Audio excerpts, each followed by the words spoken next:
Bonjour à tous et bienvenue dans cette émission spéciale de CGTN français. C'est une émission spéciale de notre chaîne qui s'appelle Rencontre avec le monde. Notre équipe de tournage est arrivée aujourd'hui sur la magnifique île de la Réunion, qui est une île volcanique située dans l'ouest de l'océan Indien et qui est aussi un département français d'outre-mer. Aujourd'hui, ce numéro exceptionnel aura pour thème principal ceinture et route et la coopération sino-réunionnaise. J'imagine que pour beaucoup de Réunionnais, l'initiative ceinture et route est un concept peu familier, de même que peu de Chinois ont entendu parler de l'île de la Réunion. Donc pour commencer cette émission, je vous propose de regarder tout d'abord un reportage afin de mieux découvrir cette île de la Réunion et pour mieux comprendre l'initiative ceinture et route. En 2013, le président Xi Jinping lançait l'initiative Ceinture et route, composée de deux concepts, la ceinture économique de la route de la soie et la route de la soie maritime du XXIe siècle.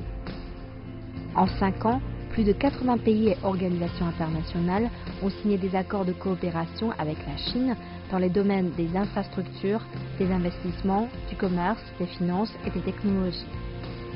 De nombreux projets voient le jour dans le cadre de ces initiatives, comme la Banque asiatique d'investissement dans les infrastructures ou encore le réseau ferroviaire sino-européen reliant 42 villes de 14 pays européens.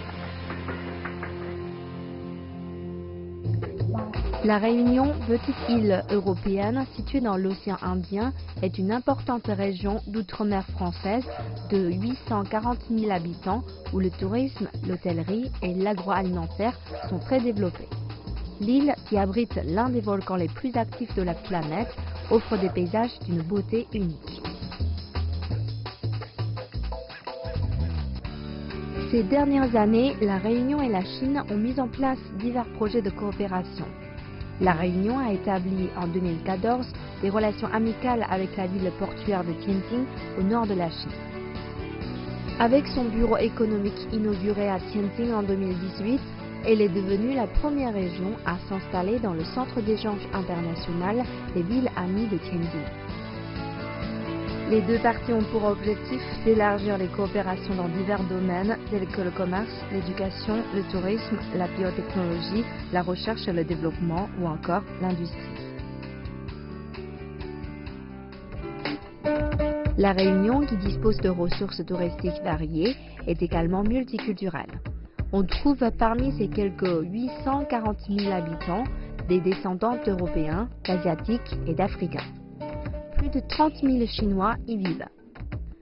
Depuis le lancement de la stratégie ceinture et route, la Réunion développe activement ses relations avec la Chine et accroît notamment le nombre de vols directs vers la Chine, permettant ainsi d'approfondir les relations sino-réunionnaises et franco-chinoises. Merci de nous retrouver. Aujourd'hui, nous sommes en compagnie de 4 invités. Je vais les présenter maintenant. D'abord, c'est Monsieur Didier Robert. Vous êtes le président de la région Réunion.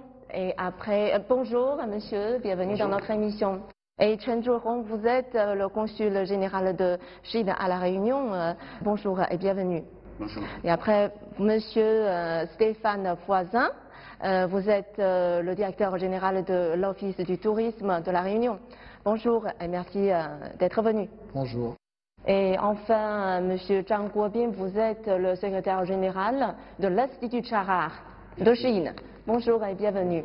Notre thème aujourd'hui, c'est ceinture et route. Donc, je voudrais savoir, puisque c'est une initiative prononcée par le président chinois Xi Jinping en 2013. Donc, pour vous, mes chers invités, qu'est-ce que cela signifie cette initiative ceinture et route et comment interprétez-vous cette initiative? Elle marque un virage et elle marque une volonté de plus grande ouverture, effectivement encore, de la Chine, donc en direction des autres pays, et en particulier, donc en ce qui nous concerne pour la Réunion, donc de pouvoir mieux relier demain et de porter un certain nombre de projets entre la Chine d'une part et l'Afrique d'autre part. Donc c'est vraiment une dimension qui est une dimension à laquelle je suis extrêmement attaché. Donc je veux vraiment saluer cette initiative du président de la République populaire de Chine, de tous ceux qui aujourd'hui participent donc à mieux faire rayonner et et à me faire comprendre donc, tout ce qui peut être porté. La Chine est un pays incontestablement aujourd'hui qui connaît une vraie dynamique, une vraie croissance, et je crois que de vouloir partager cela aussi avec le reste du monde pour être dans une démarche qui soit plus une démarche également mondiale, donc cela correspond parfaitement à ce que nous souhaitons. Un dernier mot peut-être, juste pour souligner que dans le cadre de cette nouvelle route de la soie, dans le cadre de ceinture et route, il y a l'opportunité, peut-être avec la Réunion, qui est une île française dans l'océan Indien, de pouvoir peut-être rejoindre non seulement la Chine et l'Afrique, mais de pouvoir le faire également à travers l'Europe. Et Monsieur le Consul? Il faut dire que c'est une initiative de coopération ouverte et inclusive. Et cette initiative, c'est un produit public initié par la Chine, mais construit ensemble par tous les pays, tous les partis concernés.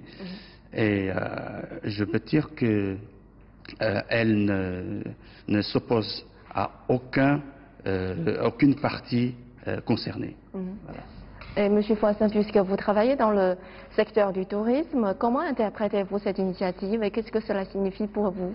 C'est une excellente nouvelle pour nous, puisque c'est aussi le moyen pour nous d'accueillir encore plus de touristes en provenance de Chine, puisque c'est une ouverture de la Chine vers l'océan Indien et aussi vers la Réunion. Je pense que notre président de région travaille d'arrache-pied justement pour que ces relations sino-réunionnaises soient les plus fortes possibles. Et donc cette ceinture et cette route de la soie, nous passons par là et nous voulons absolument être partie prenante sur ce grand territoire qu'est le monde. Et la Chine s'ouvrant ainsi au monde et s'ouvrant à la Réunion nous permettra aussi de développer touristiquement, de développer notre île, mais aussi des échanges économiques avec la Réunion et la Chine à travers bien sûr une vision touristique que j'ai particulièrement. Et Monsieur Zhang, puisque vous travaillez actuellement pour l'Institut de Charar, qui fait beaucoup d'études sur la ceinture et route, donc qu'est-ce que cela signifie pour vous? Je pense que l'initiative lancée par le président de la République populaire de Chine, M. Xi Jinping, c'est une grande opportunité pour tous les coins du monde, c'est-à-dire tous les pays, y compris la Réunion. À mon avis, parce que selon des chercheurs de notre institut, on dit que la ceinture et la route peuvent intéresser et bénéficier par tout le monde. Mais je pense que la Réunion est dedans également. C'est dans ce cas-là, je dis que c'est aussi une opportunité, mais aussi un défi. Mais aussi, je pense que dans la future, mais cherche une coopération, parce que vous avez maintenant vous avez des coopérations dans le domaine culturel, dans le domaine de l'éducation, vous avez déjà beaucoup de choses, des touristes également. Mais il y a peu de choses de l'économie, de la coopération. C'est dans ce cas-là, je dis, il faut après avoir étudié tout ça pour mieux chercher quelque chose, pour mieux chercher une voie de coopération dans le domaine économique. La Réunion a établi un lien amical avec la ville chinoise de Tianjin. Pourquoi avoir choisi Tianjin? Vous trouvez des points communs entre les deux? Pourquoi? De quelle raison? Tianjin est une ville aujourd'hui, de mon point de vue, qui s'est alliée à la fois la tradition et en même temps la modernité. Donc lorsque vous vous promenez dans la ville de Tianjin, je suis en tout cas moi sous l'émotion d'une tradition multiséculaire chinoise qui est portée aujourd'hui et qui se voit. Et en même temps, quand vous êtes aujourd'hui sur la zone d'activité, qui est en plein développement, avec un port qui est parmi les premiers ports de Chine aujourd'hui, et qui est le port qui de la Chine relie aussi la Réunion. Donc c'est un premier lien qui a été déjà constitué. Et donc quand vous avez ces éléments-là, à la fois de tradition et de modernité, ça fait résonance, ça me parle profondément, parce que, encore une fois, je considère que nous ne réussirons le pari d'un développement équilibré, d'un développement soutenu, que si nous arrivons à comprendre qui nous sommes, d'où nous venons et ce que nous voulons faire. Et encore une fois, cette dimension chinoise que chaque Réunionnais porte au fond de lui, donc mérite un peu mieux de trouver son expression. Et donc j'ai trouvé auprès des autorités de Tianjin cette même volonté, cette même envie de construire, d'aller de l'avant. Et donc sur le plan universitaire, donc il y a un premier contacts qui ont été établis. Il y a une jeune chinoise donc de la ville de Tianjin qui a effectué son doctorat ici à l'université de La Réunion. Donc il y a des associations, il y a des acteurs, des artistes qui sont venus ici de Tianjin pour présenter ce qu'ils font. Nous aurons une résidence d'artistes et nous allons construire donc une très belle exposition d'ici la fin de cette année, qui sera une exposition d'une ville à l'autre, d'un pays à l'autre, pour pouvoir justement montrer ce que les Réunionnais savent faire aujourd'hui dans le domaine artistique, de la peinture, de la sculpture, et ce que les artistes chinois peuvent aussi apporter. Et vous voyez donc tous ces éléments-là sont des éléments qui sont des éléments très positifs et qui nous rapprochent naturellement de cette ville, et qui fait que, encore une fois, c'est la relation entre les hommes et les femmes qui nous permet donc aujourd'hui de renforcer progressivement, jour après jour, cette relation. Moi-même, je me suis déplacé à plusieurs reprises à Tianjin. Les autorités, Madame Xiao notamment, qui est la vice-maire en charge des questions de la culture, donc s'est déplacée et est venue à La Réunion l'an dernier. Et donc nous sommes vraiment sur une très belle avancée, une très belle dynamique, avec le concours et le soutien, je dois le dire, du consulat général de Chine à La Réunion, notre ancien consul qui nous a beaucoup accompagnés également. Et donc voilà, il y a une vraie volonté partagée de travailler ensemble et d'aller de l'avant ensemble. Vous avez très bien cité les éléments concrets de cette coopération. Et Monsieur le Consul, quel est votre commentaire, ou bien comment voyez-vous l'avenir de cette relation d'amitié entre La Réunion et Tianjin? Et j'ai témoigné la coopération entre la région et la ville de Tianjin. Et je suis très très encouragé par ce jumelage, et je vois aussi une très belle perspective sur la coopération, non seulement dans les domaines économiques, commerciaux, mais aussi dans les domaines éducatifs, du tourisme, la culture. C'est pourquoi je suis là pour travailler, pour promouvoir ce lien d'amitié et de coopération dans tous les domaines. L'année dernière, après la visite du président à Tianjin, il y a un ami qui m'a dit: c'est votre président qui est là. Moi, je sais que c'est mon président. Il dit: c'est le président. Oui, il m'a dit: c'est parce que vous étiez le consul général de Chine à La Réunion. Votre président est là, il a bien fait sa visite, mais il faut que, c'est mieux que tout le monde puisse savoir un petit peu en ce qui concerne de La Réunion.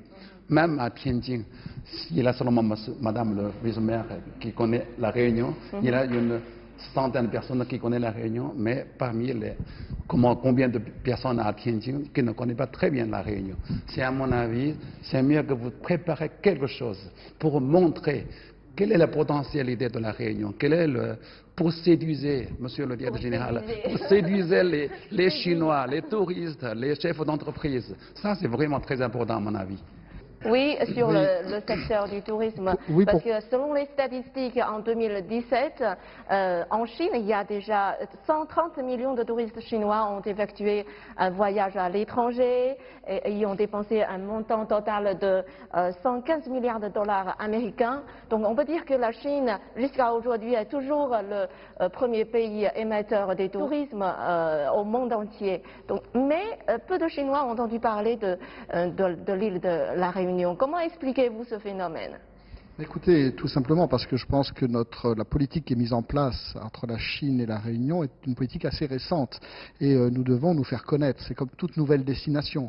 L'île de la Réunion devient la nouvelle destination, un petit peu la destination à la mode de la Chine, du continent, ce magnifique pays. Et nous négligeons pas à la fois le tourisme d'affaires, le tourisme culturel, le tourisme bien évidemment d'agrément qui est aussi très important, et le tourisme aussi de gastronomie, c'est ce que je vous disais tout à l'heure.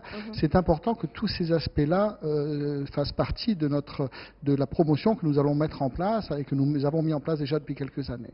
Mais le travail qui est fait aujourd'hui, nous avons déjà une compagnie locale qui est Rostral, qui relie le sud de la Chine à l'île de la Réunion, et avec Monsieur le Président de région, nous mettons en place une ligne pour 3 vols successifs au mois d'octobre qui viendra de Tianjin sur l'île de la Réunion pour relier la Réunion au nord de la Chine. Donc c'est une opération importante que nous mettons en place. Il faudra aussi que des Réunionnais puissent partir visiter le nord de la Chine, et je sais que Tianjin est bien placé puisque c'est la porte de Pékin.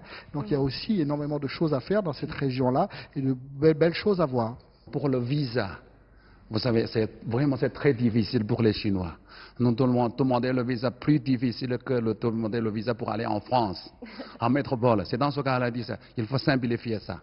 Deuxièmement, il faut inviter les journalistes, les vrais journalistes, comme CGTN, comme les grands journalistes. Et après, il faut apprendre auprès de Corée du Sud, c'est-à-dire parce que l'île de Chizhou, demande pas le visa pour les touristes chinois. Vous qui prenez la parole, n'est-ce pas? Vous allez répondre réagir. Je pense que sur le visa, déjà, on a fait de gros progrès. Puisque maintenant, il suffit d'avoir une réservation à l'hôtel pour bénéficier d'un voucher qui permet effectivement de rentrer sur l'île de la Réunion, à la fois pour les touristes chinois et pour les touristes indiens. C'est une grande avancée. Mais c'est vrai que ce n'est pas suffisant. Et si nous voulons développer encore plus le marché, il faudra que nous facilitions ce genre de démarche pour recevoir un maximum de Chinois sur notre territoire. Mais au-delà de ça, les difficultés, ces difficultés-là ne doivent pas nous empêcher aussi de faire la promotion de notre destination sur le territoire chinois et réciproquement, bien sûr. Il y a beaucoup de Réunionnais qui voyagent. Il est important aussi que nous recevions et que nous sachions recevoir un maximum de Chinois qui viendraient sur notre destination, l'île de la Réunion. Mais pourriez-vous nous présenter plus concrètement quels sont les moyens plus concrets que, par exemple, l'Office du tourisme a fait pour attirer les touristes chinois, pour améliorer l'image de la Réunion? Bien sûr, la première chose, c'est d'abord nous faisons tous les salons du tourisme qu'il peut y avoir en Chine. Nous faisons le salon de Shanghai, nous avons fait le salon à Tianjin, nous faisons le maximum de salons possibles à Canton. Et nous essayons comme ça de faire connaître notre destination, parce qu'on a besoin, comme étant une nouvelle destination, on a besoin de se faire connaître au niveau des différents tour opérateurs de Chine aussi, qui sont nos partenaires directs et avec qui on travaille pour essayer de faire venir le maximum de monde en provenance de la Chine. Mais parallèlement à ça, nous avons aussi des campagnes de promotion qui se font au niveau de la Chine, et nous avons avec Monsieur le Président mis en place un bureau à Tianjin, qui est un bureau qui permet d'allier l'économique et le tourisme, et qui est un petit peu la porte d'entrée un petit peu de notre destination au niveau de la Chine. Et je pense que la Réunion ne manque pas de ressources touristiques, parce que vous avez de beaux paysages naturels et le volcan qui est en permanent actif. Alors ça a attiré beaucoup de touristes. Je compte, c'était 550 000 voyageurs l'année passée. Mais parmi ces touristes venus vers la Réunion, on compte que moins de 3 000 Chinois. Alors je pense qu'il y a trois raisons. Première raison, c'est qu'il manque la visibilité de la Réunion en Chine. Avant mon affectation à la Réunion, rares sont mes amis qui connaissent cette île. Mais l'île Maurice, qui se trouve une demi-heure de vol, est connue par beaucoup de monde. Ça, c'est la première raison. Deuxième raison, c'est le visa, le problème de visa. Je sais que, bien que les mesures ont été prises en 2014, qui veut que les Chinois, les touristes, peuvent être exemptés de visa avec un voucher, ils ont droit à avoir 15 jours, mais les formalités d'entrée est relativement difficile et compliquée. Alors dans ce cas-là, j'espère que ce problème peut être réglé, comme M. Zhang a dit, à Chizhou du Corée du Sud. On a déjà fait. Mais chez nous aussi, dans l'île de Hainan, on a une politique très très ouverte pour les touristes étrangers, y compris les Français. Ça, c'est la deuxième raison. Troisième raison, c'est le vol direct. Comme vous le savez, nous avons une seule vol qui relie Guangzhou, le sud de la Chine, avec l'île de la Réunion. 2 vols par semaine. Mais je suis très content de savoir qu'il y aura une autre ligne directe qui va être ouverte d'ici peu, et qui relie Tianjin, la ville du Nord, avec la Réunion. Ça, c'est très important. Puisque nous sommes déjà arrivés ici il y a 3 jours, on constate qu'il y a une communauté chinoise très importante sur l'île de la Réunion. Donc il y a un point qui est très curieux pour les Chinois, c'est que comment les Réunionnais regardent la Chine et les Chinois. Je l'ai dit tout à l'heure, je me sens en partie chinois, c'est-à-dire que j'ai grandi, j'ai vécu avec des amis qui eux-mêmes sont originaires, dont les parents sont originaires de Chine. Nous avons été ensemble aux mêmes écoles, nous avons partagé les mêmes cours de récréation et nous continuons donc à vivre aujourd'hui et en partageant donc très naturellement les coutumes et la culture. La cuisine chinoise, par exemple, à La Réunion, tient une place très importante. Normalement, tous les Réunionnais ou presque savent utiliser les baguettes. Donc, on est dans une démarche où, naturellement, donc on est vraiment dans une logique de participation, d'échange. Donc, le regard que je porte, moi, sur la Chine, c'est que la Chine, encore une fois, est un grand pays aujourd'hui, qui a une grande responsabilité en termes économiques, qui a une grande responsabilité sur les questions liées à la biodiversité, à l'écologie, à la protection de la planète, et qu'il faut que la Chine nous aide aussi et accompagne également donc les petits États comme nous, les petits pays, les petites îles comme nous, donc à participer aussi à ce développement et à ce concert du monde.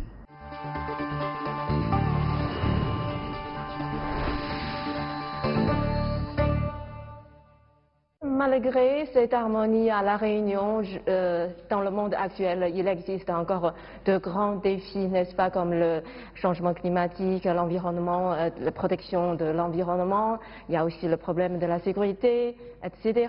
Donc, messieurs, comment voyez-vous le rôle de la Chine dans la gouvernance globale?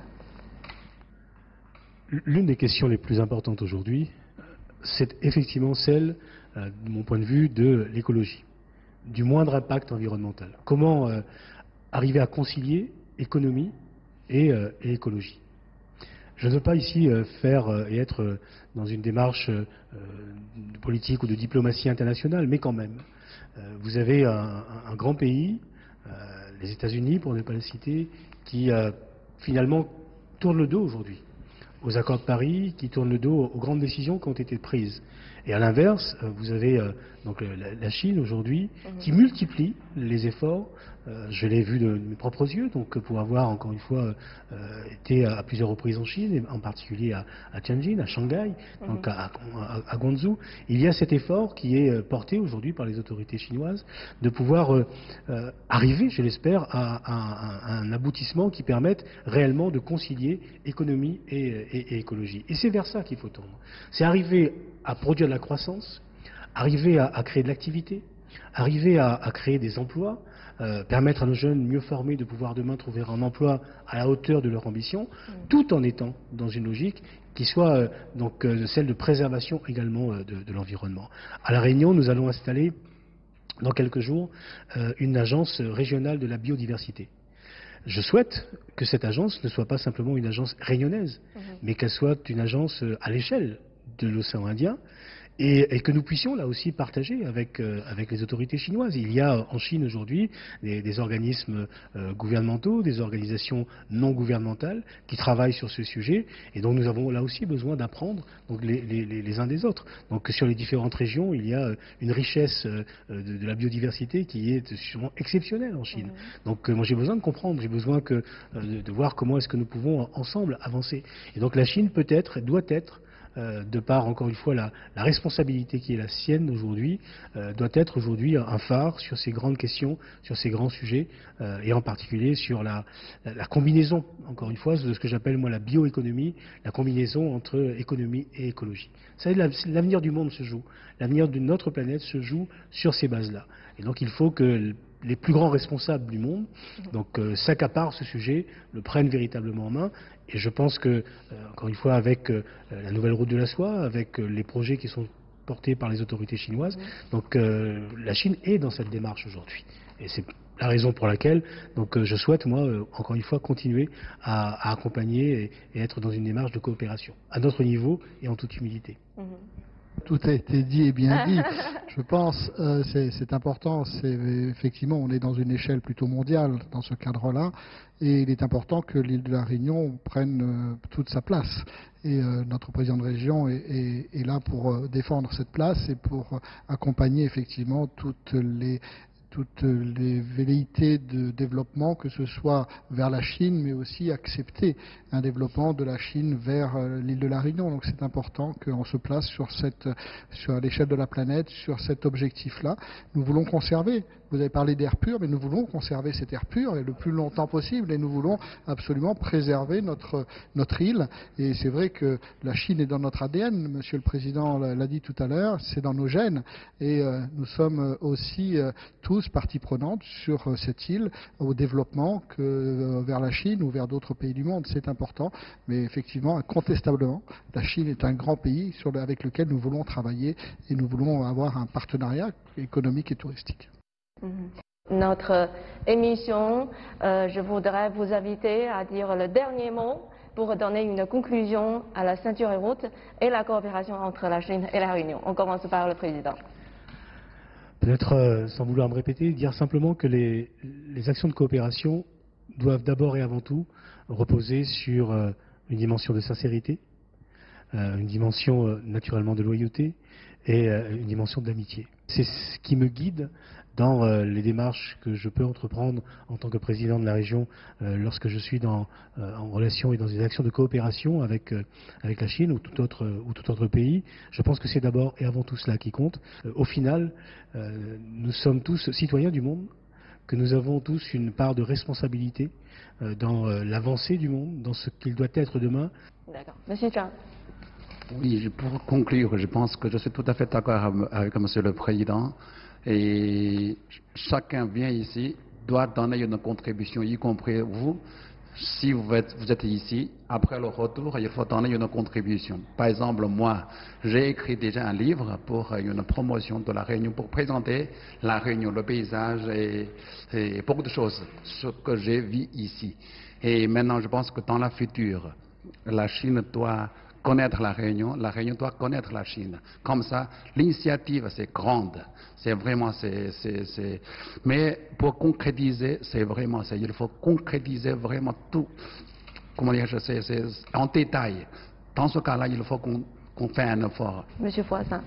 Écoutez, après tout ce qui a été dit, moi, je vais revenir sur le tourisme et dire que nous préparons aussi ici à l'île de la Réunion l'accueil des touristes chinois et nous labellisons des professionnels du tourisme lorsqu'ils se mettent effectivement à l'accueil de cette clientèle. Il est important que le touriste chinois qui arrive à la Réunion puisse être accueilli dans sa langue, puisse être accueilli aussi avec des documents qui sont aussi traduits dans sa langue. Au jour d'aujourd'hui, beaucoup mieux qu'il y a quelques années, mais nous avons encore du travail à faire, nous allons travailler encore d'arrache-pied pour pouvoir les accueillir le mieux possible. Monsieur Chen. Bon, je voudrais conclure par une bonne ambiance. La bonne ambiance peut être caractérisée par les bonnes relations entre la France, entre la Chine. Et vous savez, au début de cette année, le président Macron a fait une visite officielle en Chine, bien accueillie. Les deux présidents ont échangé des vues sur les points communs et les problèmes internationaux. Et une bonne ambiance veut dire aussi que la bonne ambiance à la Réunion. Pourquoi dire ça? Parce que il y a une bonne volonté de coopération de la part de la Réunion et de la part de la Chine. Et caractérisée surtout par les liens entre la région et la ville de Tianjin. Et je suis très content de pouvoir être affecté dans cette belle île, non seulement le beau paysage, mais aussi cette bonne ambiance de la coopération. Sinon, française et sino-réunionnaise. Merci. D'accord. Merci beaucoup, chers invités, d'avoir partagé vos points de vue. Et c'est très enrichissant, très intéressant. Merci beaucoup.